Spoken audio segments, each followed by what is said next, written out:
You are my sunshine, my only sunshine. You make me happy when skies are gray. You'll never know, dear, how much I love you. Please don't take my sunshine away. The other night, dear, as I lay sleeping, I dreamt I held you in my arms. When I awoke, dear, I was mistaken, and I hung my head and cried.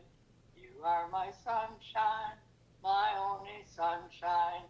You make me happy when skies are gray. You'll never know, dear, how much I love you. Please don't take my sunshine away.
Well, baby, I've been here before.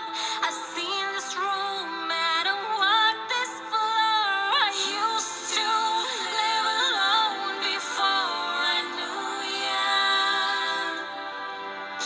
I seen your flag on a marble arch, and love is not a victory march. It's a cold and it's a broken hallelujah.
Wanda Irwin, our neighbor from up the hill on Miller Street, asked me to read this message that she wrote.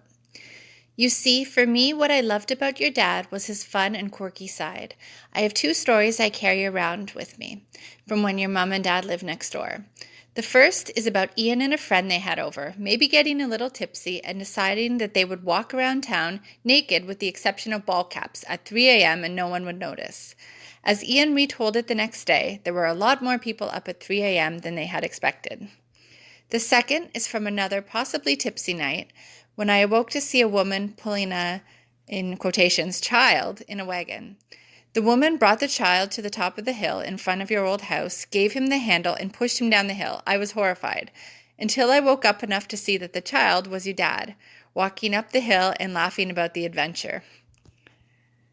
Those are the things I think of when I think of your dad. How lighthearted, fun, and easygoing he was. You miss those that bring joy to life. My heart goes out to you, Sam, and your mum. You lost a light.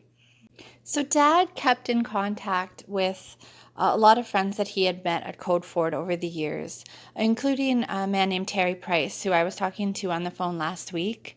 And Terry was telling me about his experiences with Dad, and he asked me to share them in the video as well. He told me that he had the privilege of first meeting Dad around the end of 1999 when he worked at Code Ford in Gan. And Terry went on to say that he was having problems with his car and the gas mileage, and he wasn't getting any answers. And he ended up going into Code Ford and meeting with my dad and Bill Code and the foreman. And they ended up going to a small claims court along with Terry and supporting him in this case in trying to get the problem resolved. And Terry really appreciated that and never forgot it. And I know Terry would even contact my dad like far after Dad was working at Codes and just to check in and see how he was doing. And I know that they had a great relationship and that they often, like there was a big age gap there. Terry was telling me on the phone that he's 86 now. And they often said like, oh, if they had been closer in age, you know, they would have like surely been like friends when they were younger. And, you know, Terry would always stop into Codes when Dad still worked there to see Dad and Bill Code, who had gone against Ford Motors on his behalf.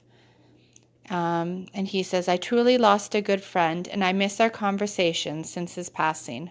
All the best to Brenda family and friends who lost a good man. May he rest in peace. Hi, this is Karen Cornish. I'm Jennifer Cornish's mom. Jen was asked to say a little something for Ian's celebration of life. So before we started, just a quick little message from me. Our kids went to school with Ian and Brenda's Joynt, our oldest daughter particularly. So we've known Ian and Brenda over the years, for many years. 3 and a little bit years ago, our lives intersected in a wonderful way. They had an apartment for rent, and our daughter Jennifer was ready to try living independently on her own. It was almost as though everything just fell into place the way that it was meant to be. And we met with them, we saw the apartment, Jen went to see it, and we basically agreed to do a trial run which has turned into an incredibly wonderful experience all around, one that we as parents are extremely grateful for. There aren't words to describe what Ian and Brenda, the opportunity that they gave Jen to try living independently, has meant to us as a family, and most importantly to Jen in achieving her goals.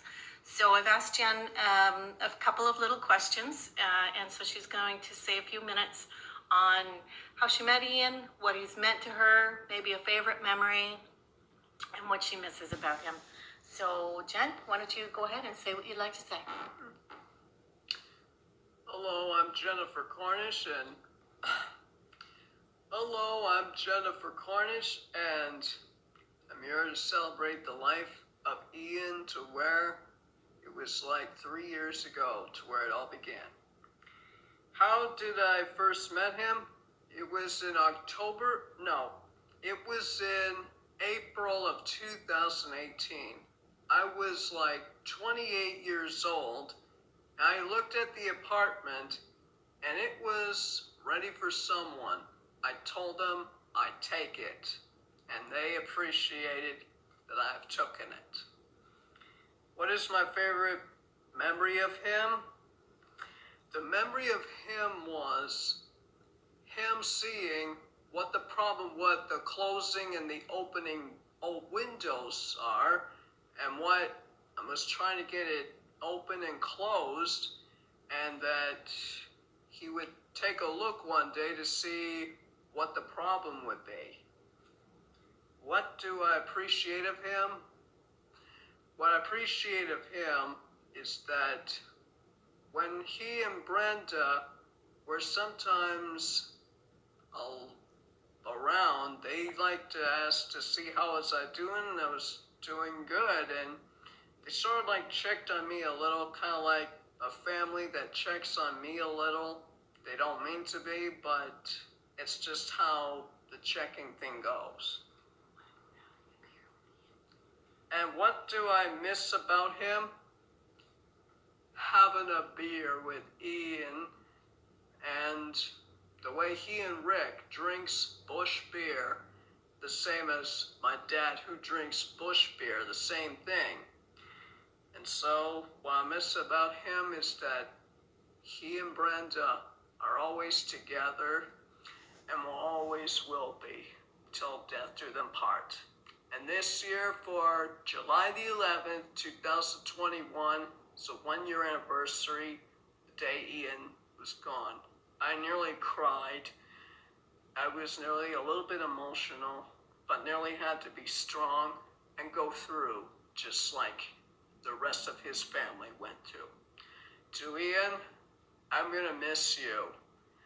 I'll miss you since the day when we first met 3 years ago, the way you and Brenda gave me a 2018 gift, becoming the trended just like any other transit that deserves to have something for themselves. For you, and of course, nearly independence from ourselves. For you shall never be a false, but will always be a true to Brenda's, my family's, your family, Rick's, and my heart. Goodbye, Ian. We'll all miss you.